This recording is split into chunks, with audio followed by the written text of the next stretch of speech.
ने मेरो श्याम देखो, काहू ने मेरो श्याम देखो, काहू ने मेरो श्याम देखो, काहू ने मेरो श्याम देखो। बंसी बजावतो भयो, काहू ने मेरो श्याम देखो, बंसी बजावतो भयो, काहू ने मेरो श्याम देखो, काहू ने मेरो श्याम देखो। राधा तेरो श्याम हमने गोकुल में देखो, राधा तेरो श्याम हमने गोकुल में देखो। अल्लाह में बतो काहू ने मेरो श्याम देखो, पलना में झूला बतो भयो, काहू ने मेरो श्याम देखो, काहू ने मेरो श्याम देखो, काहू ने मेरो श्याम देखो। राधा तेरो श्याम हमने वृंदावन में देखो, राधा तेरो श्याम हमने वृंदावन में देखो। बतो भयो, काहू ने मेरो श्याम देखो, बतो भयो, काहू ने मेरो श्याम देखो, काहू ने मेरो श्याम देखो, काहू ने मेरो श्याम देखो।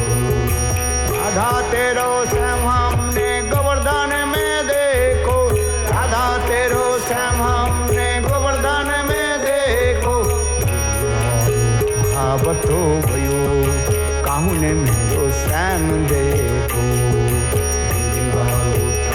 बतो भयो, काहू ने मेरो श्याम देखो। राधा तेरो श्याम हमने नंदगांव में देखो, राधा तेरो श्याम हमने नंदगांव में देखो। बतो भयो, काहू ने मेरो श्याम देखो, बतो भयो, काहू ने मेरो श्याम देखो, देखो, काहू ने मेरो श्याम देखो। राधा तेरो श्याम हमने बरसाना में देखो, राधा तेरो श्याम हमने बरसाना में देखो। बतो भयो, काहू ने मेरो श्याम देखो, बतो भयो, काहू ने मेरो श्याम देखो, काहू ने मेरो श्याम देखो, काहू ने मेरो श्याम देखो। राधा तेरो श्याम हमने जमुना तट पे देखो, राधा तेरो श्याम हमने जमुना तट पे देखो। बतो भयो, काहू ने मेरो श्याम देखो, बतो भयो, काहू ने मेरो श्याम देखो, देखो, काहू ने मेरो श्याम देखो, काहू ने मेरो श्याम देखो, काहू ने मेरो श्याम देखो।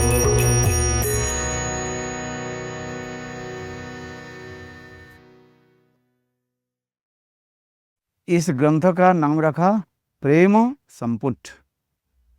मैंने राधा जी के हृदय में जो समस्त है प्रेम है, उसी प्रेम की कथा इस ग्रंथ में श्रील विश्वनाथ चक्रवर्ती वादियाँ वर्णन करें। और ये प्रेम, ये तिजोरी के कौन खोलेगा? कौन? ये स्वयं राधा जी ही उसको खोलेगी। ये कृष्ण स्वयं जो है एक देवांगना के रूप में आए हैं। देवांगना शब्द समझते कि नहीं? सुंदर एक स्त्री के रूप में आई है वेश बना करके है।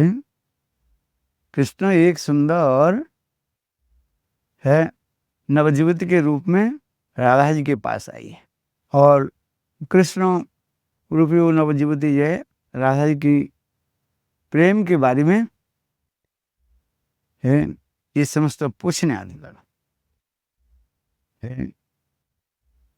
यहाँ पर वर्णन होता है, पहले श्लोक में वर्णन करते जा रहे हैं।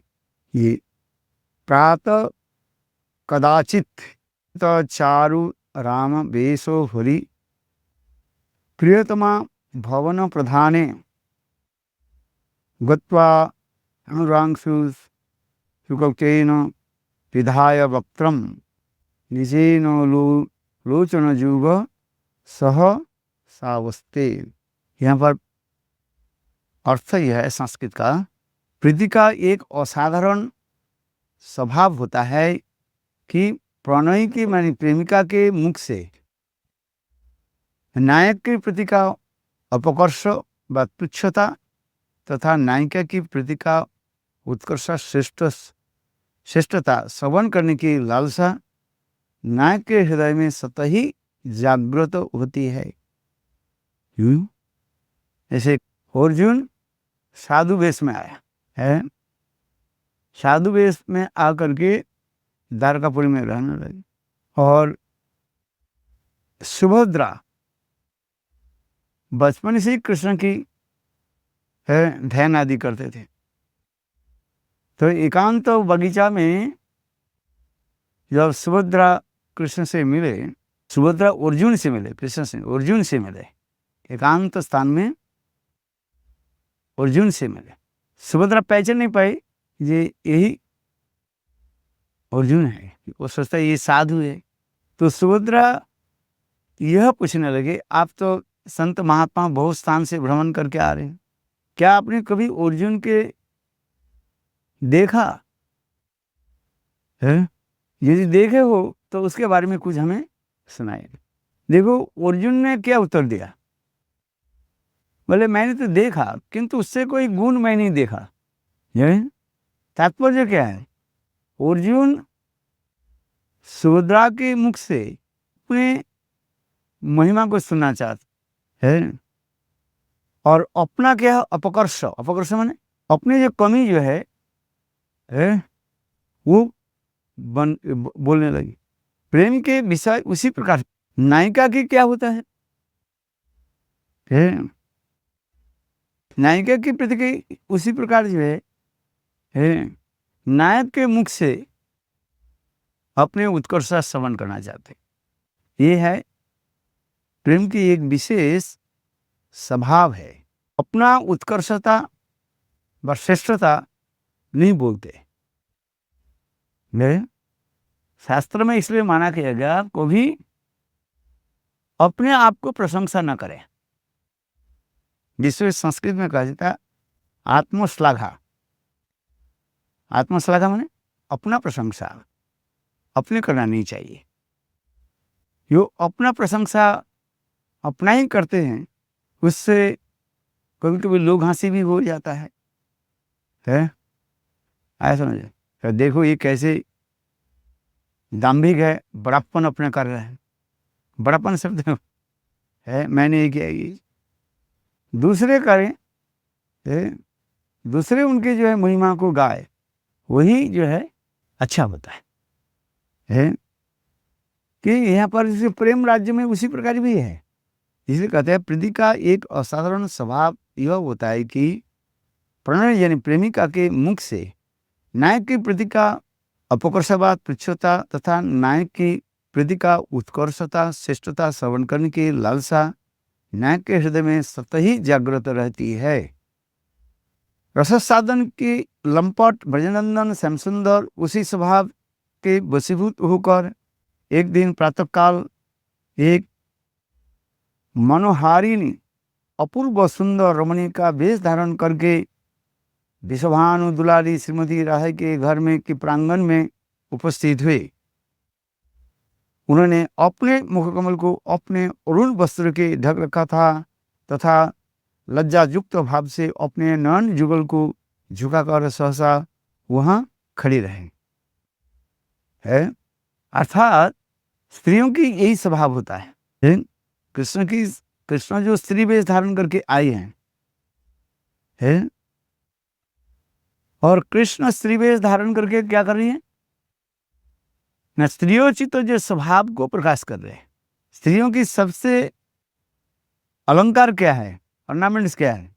नारीणाम लज्जाभूषणम, नारियों की व स्त्रियों की जो है सबसे भूषण जो है, अलंकार क्या है? लज्जा है। कृष्ण कृष्ण उसी प्रकार है, मैं अत्यंत लज्जित हो गए करके और सिर पर घूंघट देते हुए और अत्यंत विनम्र होकर के, नतमस्तक होकर के और आंखों की नीचे की तरफ रख करके है, नॉन जुगल के झुककर सहसा वही खड़े हुए है। एक साहबिकी होता है और एक आर्टिफिशियल होता है। जो स्त्री नहीं है उनको क्या करना है? बनावटी करना पड़ता है कि नहीं? और जो स्त्री है वो स्वाभाविक जन्मगत सिद्ध, स्वतः सिद्ध है। एक व्यक्ति के जन्मगत सिद्ध और एक कोई बनावटी करके लोग दिखाते हैं किसी किसी वस्तु के जो है, उसमें फर्क पड़ जाता है। किंतु कृष्ण में ये वस्तु जो है एक अलौकिक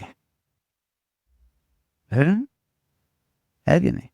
जैसे आप लोग देखें यात्रा थिएटर व नाटक अभिनय लोग करते हैं, उसके एक पुरुष के यदि स्त्री बना दिया जाए है तो वो तो आर्टिफिशियल रूप में करते हैं, किंतु कहीं नहीं कहीं उसके जो है स्वभाव क्रिया आदि को लोग पकड़ लेते हैं। आया समझिए है? कई कई पेपर में भी ऐसे आते हैं। एक जो है इंडियन जो है वो एक फर्जी पासपोर्ट बना लिया है और फर्जी पासपोर्ट बना करके उस स्त्री वेश में जो ये इंडिया से जाना चाहते हैं। फर्जी पासपोर्ट बनाया किसका? विदेश का है तो इंडिया है, तो फर्जी पासपोर्ट बना करके वो ये, और ये बनाया कैसे? स्त्री वेश बना दिए वो है। एक लड़का था वो है, किंतु से इमिग्रेशन जो है, इमिग्रेशन में उसको पकड़ लिए है, क्योंकि उनकी बाहर की जो क्रिया आदि जो है देख रहे कभी आर्टिफिशियल लगते हैं।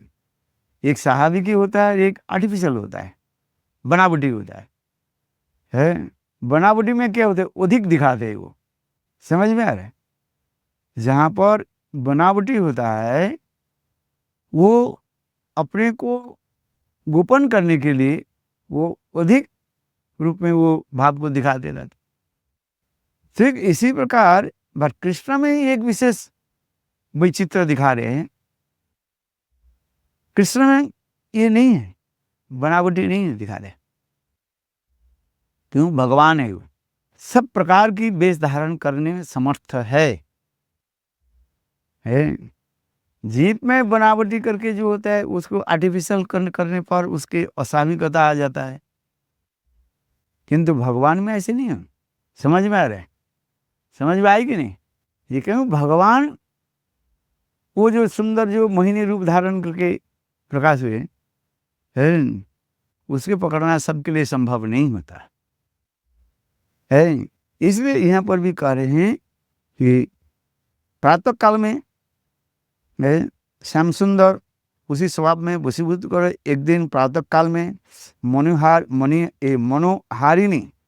मन के हरण करने वाले मनोहारिणी अपूर्व सुंदर वनी का वेश धारण करके विश्वानुदुरारी श्रीमती राधा के घर के प्रांगण में उपस्थित हुए। उन्होंने अपने मुखकमल को अपने अरुण वस्त्र से ढक रखा था तथा लज्जायुक्त भाव से अपने नयन युगल को झुकाकर सहसा वहीं खड़ी रहे। श्री रास रात्रि के समय कालिंदी के तट पर गोपियों की सभा में श्री कृष्ण ने अपनी प्राय शिकार की है। इस श्लोक में प्रतीका जे मूल ध्वनि उदित हुई थी श्याम सुंदर उसी भाव से विवाहित है। ये रासलीला में श्री सुखदेव गोस्वामी पाद वर्णन करें। ये कृष्ण गोपी सभा में, अर्थात गोपियां जब कृष्ण रास से अंतर्धान हुई और इसके पश्चात गोपियां कृष्ण के सर्वत्र ढूंढते ढूंढते हैं, नहीं मिला, तो यही जमुना पुलिन में आकर के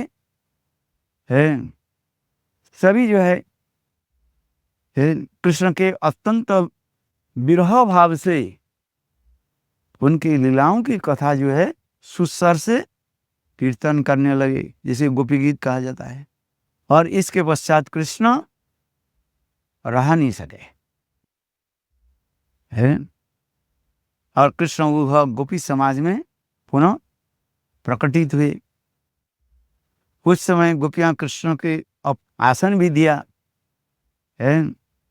धूल धूसरित वस्तु जल के द्वारा सिक्त जो चुंदरी जो है, और उसके ही आसन के रूप में कृष्ण के दिया। कृष्ण उस आसन में भी बैठे। उस समय कृष्ण के एक जो माधुर्य श्री सुखदेव गोस्वामी पाद भी वर्णन किया। तासांग अविरसौरी स्मयमान मुखाम्बुजम, श्लोक के द्वारा ही वर्णन किया। इसके पश्चात गोपियों के साथ कृष्ण के वार्तालाप हुई, कथोपकथन होने लगे, कन्वर्सेशन है। उसमें सुखदेव गोस्वामी पाद बहुत सुंदर रूप में इसमें वर्णन किया। कुछ गोपियां जो है कृष्ण के सन्निकट में आए और कुछ गोपियां जो है कृष्ण से थोड़ी दूर रह करके होठों के दांतों के द्वारा काटते हुए और तिरछी नजरों के द्वारा गोविंद के हृदय को मानो बिंधने लगे। ये समस्त वर्णन है। जो समस्त गोपियां कृष्ण के सन्निकट में आए, कृष्ण के अंग स्पर्श आदि किया, वो समस्त चंद्रावली के दल बताया गया। और जो समस्त गोपियां थोड़ी सी दूर कटाक्षपात करते हुए और दांतों के द्वारा होठों के काटते हुए जब खरीदे, वो समस्त क्या है, सपक्ष यानी राधा जी के पक्ष से सब है, इसके द्वारा ही प्रमाणित किया गया। इसके पश्चात कृष्ण के साथ गोपियों की जो अनेकों कथोपकथन हुई, संलाप हुई, वार्तालाप हुई। प्रेम के बारे में भी पूछा गोपियां, 9 प्रकार प्रश्न गोपियां ने कृष्ण की पूछा है। ऐसे एक प्रेम करने पर प्रेम करता है, ये प्रेम करो अथवा प्रेम नहीं करो, वो प्रेम करता है। ये प्रेम करो अथवा नहीं करो, किसी के साथ प्रेम नहीं करता है। और एक आत्माराम आप्तकाम, गुरुद्रोही, अपराधी, और एक होता है अकृतज्ञ। गुरुद्रोही अपराध के एक ही माना जाता है। ऐसे अकृतज्ञ, किए हुए उपकार की जो स्वीकार नहीं करते हैं उसे कहा जाता है अकृतज्ञ। ये कितने हो गए? 7 हो गया है। और एक होता है हेतु, अहेतु भी प्रेम कहा जाता है।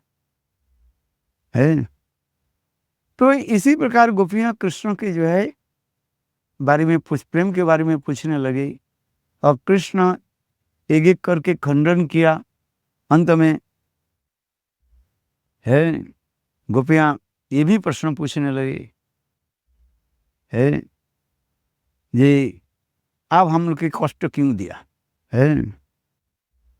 तो उस समय कृष्ण ने उत्तर दिया, ये देखो वास्तव रूप में आप लोग के प्रेम महात्मा में दर्शन देख रहा था। मिलन अपेक्षा विरह में प्रेम की एक सौंदर्य माधुर्य जो है वो दर्शन होता है। मिलन में शरीर के साथ शरीर मिलन हो सकता है, किंतु मन नहीं भी मिलन हो सकता है। समझ में आया क्या बोला है? जब प्रिय और प्रियतम के साथ मिलन होता है, शरीर के साथ शरीर मिलन होता है, मन भी और कहीं चले जाते हैं। किंतु विरह में क्या होता है, शरीर से दूर रहने पर भी मन के द्वारा दोनों की मिलन हो जाता है। शरीर हमारे स्थूल है और मन क्या है, सूक्ष्म है। ये सूक्ष्म वस्तु की आनंद जो है वो अधिक होता है। वास्तव रूप में देखा जाए स्थूल शरीर के द्वारा हम आनंद उपभोग नहीं करते। आनंद उपभोग जो होता है वो मन के द्वारा ही होता है। मन सूक्ष्म है। इसलिए ये समझते बहुत तत्व सिद्धांत आदि बताया। तो इसलिए कृष्ण गोपियों के निकट ये प्रश्न करने लगे, ये कहने लगे, देखो वास्तव रूप में आप लोग के छोड़ करके मैं कहीं नहीं गए हैं। आप लोग के प्रति किसी प्रकार द्रोह करना ये भी मेरा भावना भी नहीं है। द्रोह समझते हो? मैंने आप लोग के कष्ट देना ये मेरा मन की भावना नहीं है। मैं आप लोग के ये वास्तव प्रेम को मैं देखना चाहता था। वास्तव प्रेम जो है तब प्रकाशित होता है विरह दशा में। नहीं, इसलिए भक्ति सिद्धांत प्रभुपाद भी लिखते हैं, गुरु की अप्रकट और प्रकट लीला की वैशिष्ट बताते हुए ये प्रकट के समय तो देखा जाता है कौन किस प्रकार सेवा आदि करते रहे, कैसे उनकी भावना है। हो सकता है उसमें कोई क्या बोले कपटता भी रहता है? हाँ सर, मेरा नाम जस हो जाता है।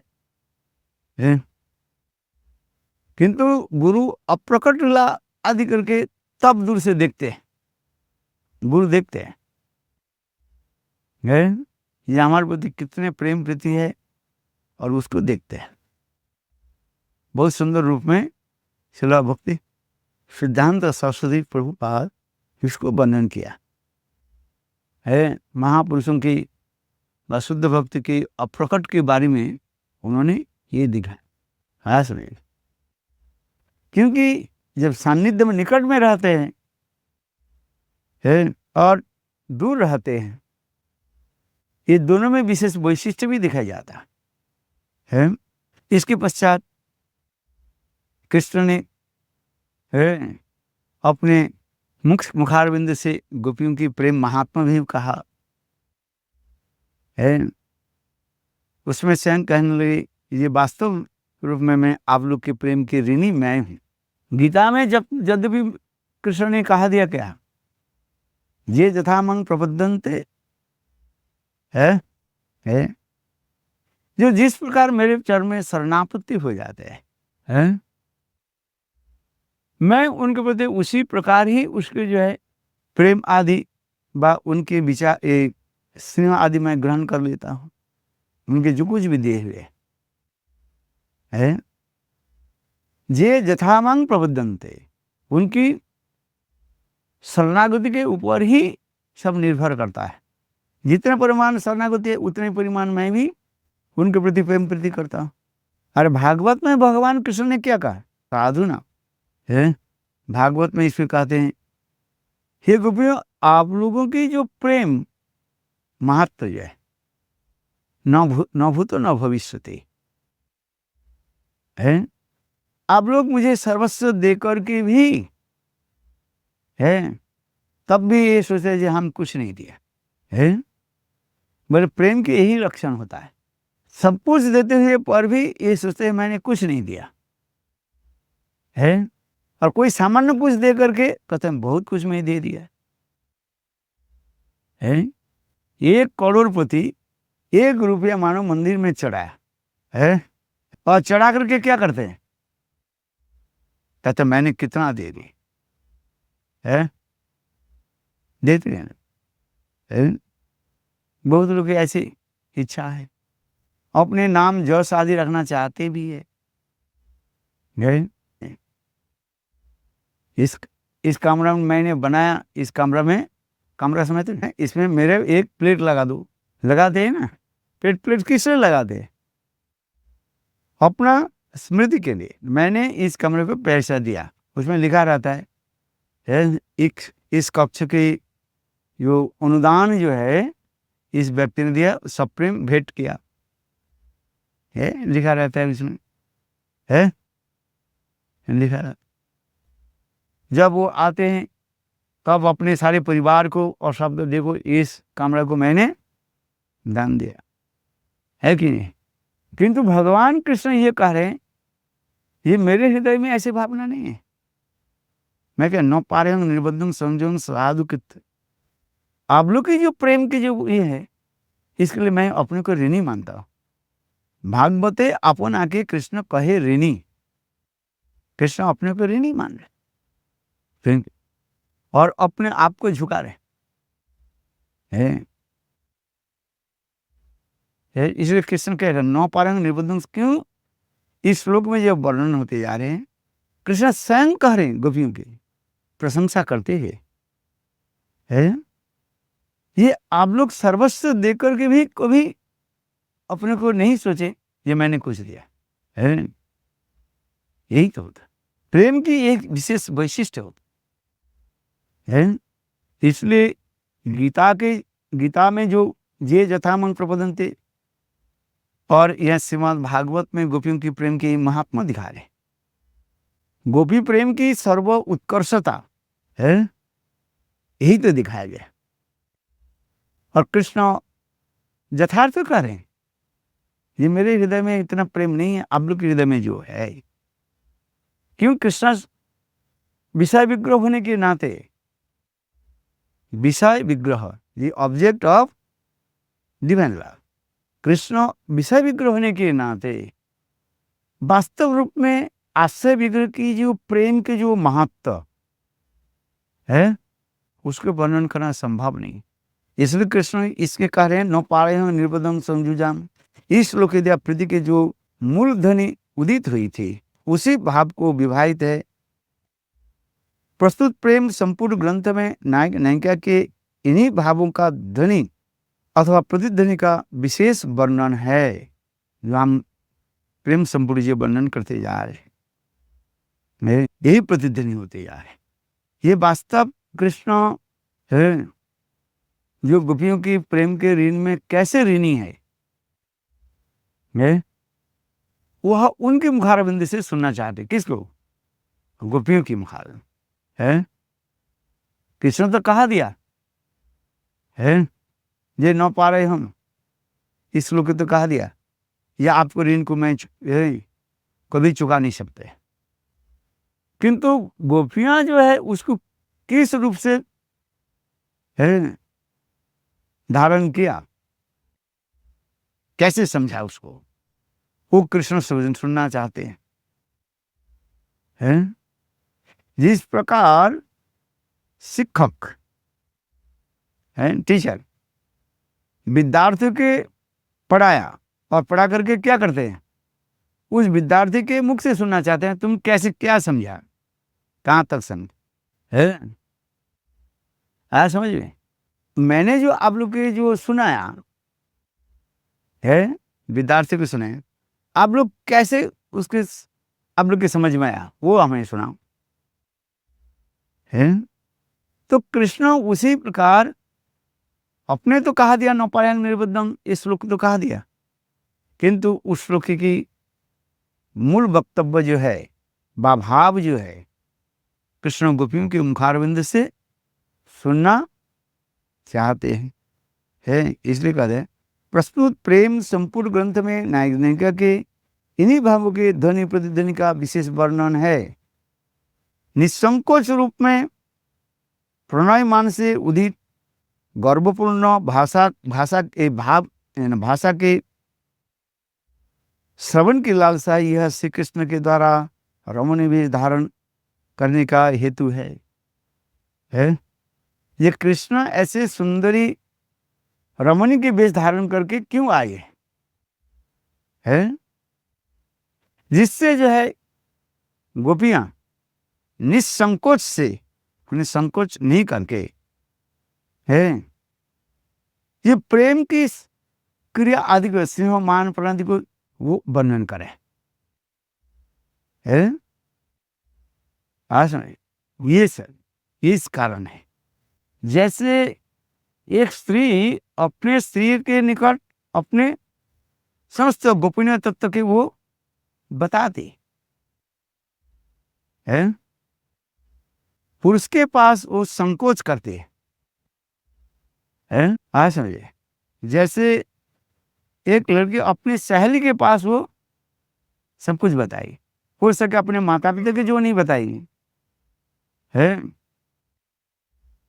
वो अपने सहेली को बता देती है, अपने भाई के नहीं कहेगी है। देखो, कहीं की ऐसे गोपन तत्व जो है वो दूसरे के से नहीं करके अपने हृदय की कथा कहाँ बताती है, अपने सहेली के पास। इसलिए श्री कृष्ण वह प्रेम की महत्व जो है, स्नेह मान प्रण राग अनुराग जो कुछ भी है उनके हृदय में जो है किसके हृदय में? राधा जी के हृदय में है। वो समस्त कथा को जो है कृष्ण सुनने के लिए स्त्री वेश धारण करके आए, क्योंकि आपकी ग्रंथ की पहली श्लोक में ये करना चाहते हैं, ये कृष्ण स्त्री वेश धारण करके क्यों आई है?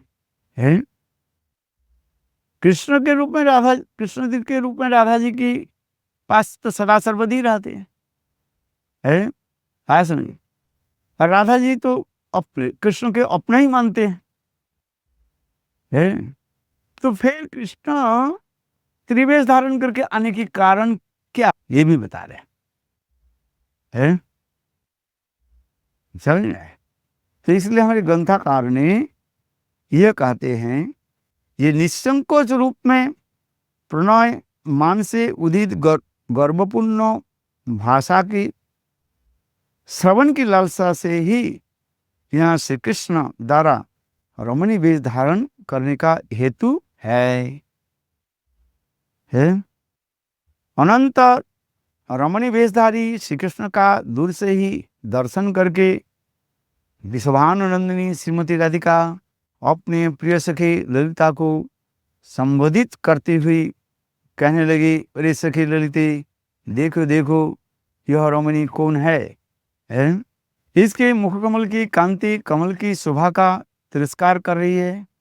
यह विचित्र प्रकार के अलंकार से विभूषित है और श्याम अंग कांति छटा से हमारे भवन के प्रांगण को प्रकाशित कर रही हैं। ऐसे प्रतीत हो रहे कि मानो हमारा सारा भवन इंद्र नीलमणि से मंडित हो रहा है। राधा जी कृष्ण जो नारी वेश धारण कर, स्त्री वेश धारण करके आए, उसकी सौंदर्य की प्रकाश वर्णन कर रहे हैं। वास्तव रूप में कृष्ण वेश में जितने सुशोभित होते हैं, और ये कृष्ण नारी वेश धारण कर, स्त्री वेश धारण कर, उसके सौंदर्य माधुर्य और भी एक विशेष स्वरूप प्रकाश हो जाता है। ये दिखा है। जैसे कृष्ण मोहिनी रूप धारण करके है और देवता और असुर के सभा में आकर के वो क्या अमृत पान कराया, देवताओं को अमृत पान कराया, असुरों को वंचित किया। किंतु उस समय जो मोहिनी रूप धारण जो किया था वो एक अपूर्व था। वास्तव रूप में ही है, कृष्ण यदि स्त्री वेश धारण करे, कृष्ण की उस समय जो स्त्री वेश की सौंदर्य माधुर्य था एक अलौकिक होता है, अपूर्व होता है। तो इसीलिए स्वयं राधा जी लोक लीला के अनुसार गए, स्वयं राधा जी अपने सखी ललिता को जो है बुला करके कहा, देखो ये कौन आई है। तब ललिता और विशाखा राधा जी को बात सुनकर अति शीघ्र नारी वेशधारी श्री कृष्ण के सम्मुख पहुंची और कहने लगी, अरे कृष्णोदरी, तुम कौन हो? कृष्णोदरी माने कृष्ण उदरी, कृष्णोदरी, कृष्ण माने पतली कमर वाली, कृष्णोदरी कहा जाता है, जिसके कमर थोड़ा पतली होती है, इसको कहा जाता है कृष्णोदरी। तुम कौन हो, कहाँ से आ रही हो, तुम्हारे इस स्थान पर आने के प्रयोजन क्या है, किस लिए आए? इन सब प्रश्न का उत्तर देकर तुम हमारे कौतूहल को दूर करो। है किंतु यहाँ आई हुई इस रमणी उनके किसी प्रश्न का उत्तर नहीं दिया है। कृष्ण जो नारी वेश धारण कर वहां पर खड़े नतमस्तक होकर के हो कोई उत्तर नहीं दे रहे। ललिता विशाखा तो उनको प्रश्न पूछने लगे, है कोई उत्तर नहीं दे, है क्योंकि कृष्ण उसी पर चालाक है ना, है इसलिए ललिता विशाखा आदि कृष्ण है उनके तो प्रश्न पूछने लगे, है ये आपके कारण आने के कारण क्या है कहाँ से आई है हमारे हृदय में कौतूहल हो रहा है। इतने सुंदर जो रूप है, जिसके आपकी अंग कांति से सारे अंगन कैसे इंद्र नीलमणि की स्वरूप सौंदर्य माधुर्य के भी पराभूत करने वाले। शिक्षकों के प्रश्नों पर उस रमणी के निरुत्तर देखकर राधा जी और भी कौतूहल वशतः मणि मन विविध प्रकार के तर्क वितर्क करते हुए रमणी वेशधारी कृष्ण के समीप आ गई और पूछने लगी। ललिता विशाखा ने तो प्रश्न पूछा, कहाँ से आई है इधर आने के प्रयोजन क्या है? जब ये प्रश्न ने उत्तर नहीं दिया है, तब राधा जी और सन्निकट में आ गए, निकट में आई। राधा जी निकट में आकर के रमणी वेशधारी श्री कृष्ण के समीप में आकर के प्रश्न कर पूछने लगे। अभी राधा जी पूछ रही है, कल तो ललिता विशाखा ने पूछी, फिर अभी कौन पूछ रहे हैं? राधा जी पूछ रहे हैं, हे सुंदरी तुम कौन हो, तुम्हारे अंग कांति से हम लोगों का मन का अपहरण कर लिया है, क्या तुम कोई देवकन्या हो? तुम्हें देखकर लगता है कि तुम इस जगत की अखिल शोभा की मूर्ति धारण करके हमारे सामने उपस्थित हुई है। देखो राधा जी कितने प्रेम प्रीति से पूछने लगे, फिर भी उस रमणी ने कोई प्रत्युत्तर नहीं दिया, केवल नतमस्तक होकर के और नीचे की तरफ दृष्टिपात करते हुए खड़ी रही। तब श्री राधा जी ने पूछने लगी, अरे भामिनी सुंदरी स्त्री,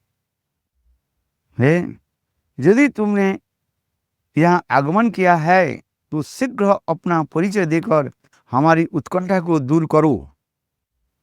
अरे लज्जाशीले, हमारे सामने तुम लज्जा या शंका मत करो, तुम अपनी अंतरंग सखी है, हमें तुम अंतरंग सखी ही समझो। किसी राधा कितने सुंदर रूप में उनकी प्रीति के साथ प्रश्न करने लगे, ये तुम अपने हृदय के जो है प्रकाश करो और मुझे क्या समझो, अपने अंतरंग सखी। जैसे मैंने पहले ही कह दिया, साधारण रूप में स्त्रियां जो है, लड़कियां जो है ऐसी कुछ गोपनीय तत्व जो है अपने माता पिता के नहीं कहते हैं, किंतु अपने अंतरंग सखी के निकट व्यक्त कर देते।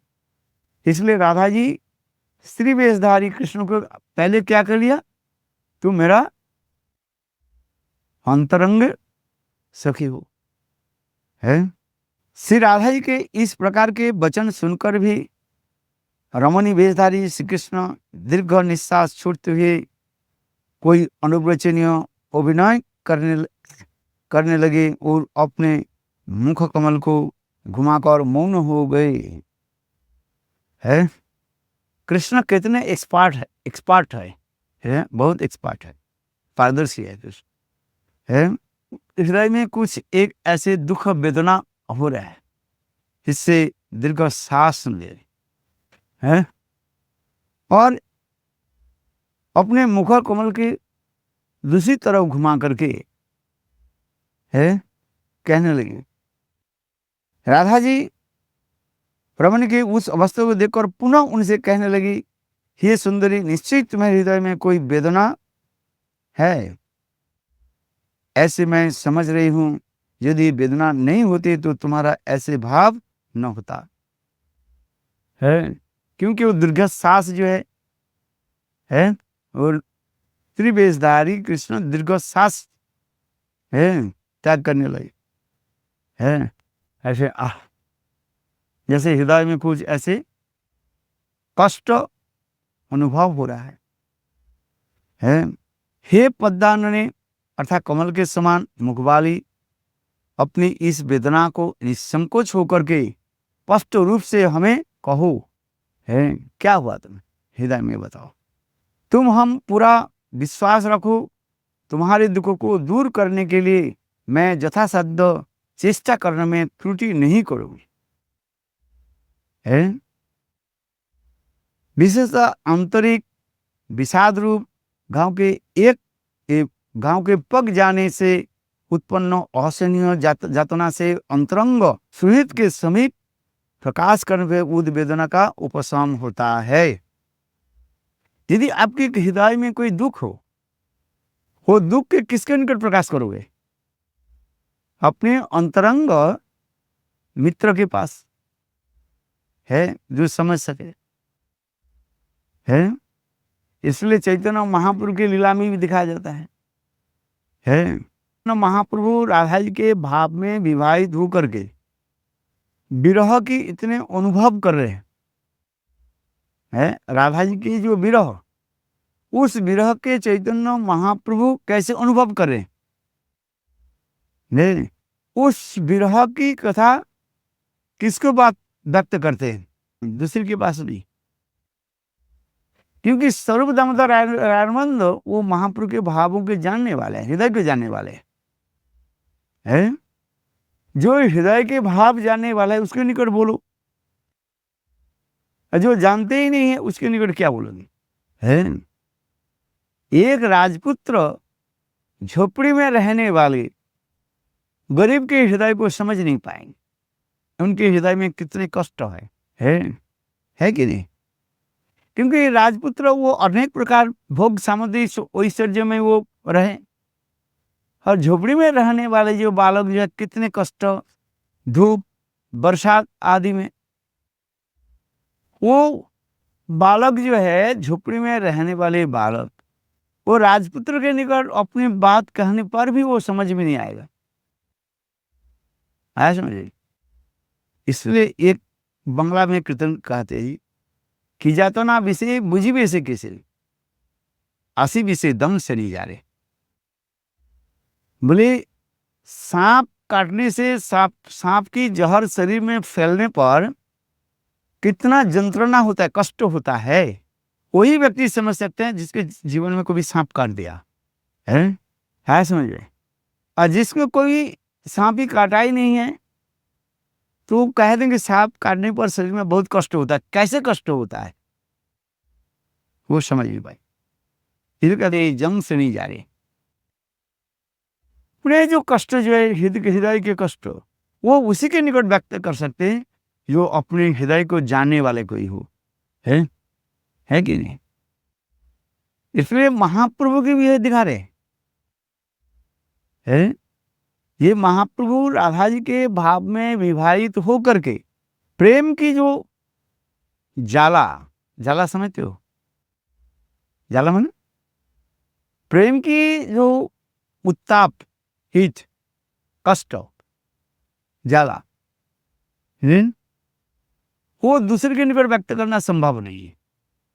जिसके हृदय में प्रेम उत्पन्न हो चुका है वही समझ सकते हैं।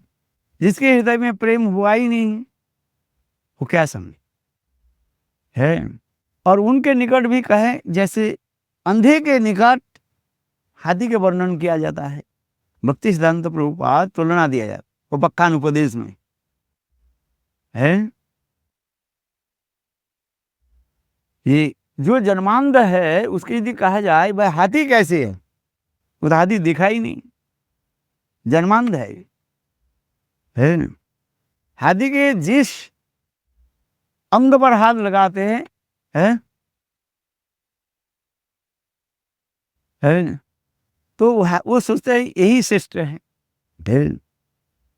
कोई कानों पर हाथ लगाया, कोई पैर पर हाथ लगाया है, किंतु जिन्होंने हाथी देखा और उसके निकट हाथी के महिमा वर्णन करे तो अब जो भी तुलना दे वो समझ सकते हैं। जो हाथी देखा ही नहीं है उसके निकट कहने से कुछ लाभ नहीं होता है। उसके सुनने में अच्छा लगता है किंतु वास्तु उसके अनुभव नहीं होता है। तात्पर्य क्या है, जिसके हृदय में प्रेम हो गया उसके निकट प्रेम की महिमा कहो वो समझ सकते हैं। ये प्रेम उत्पन्न होने पर क्या होता है?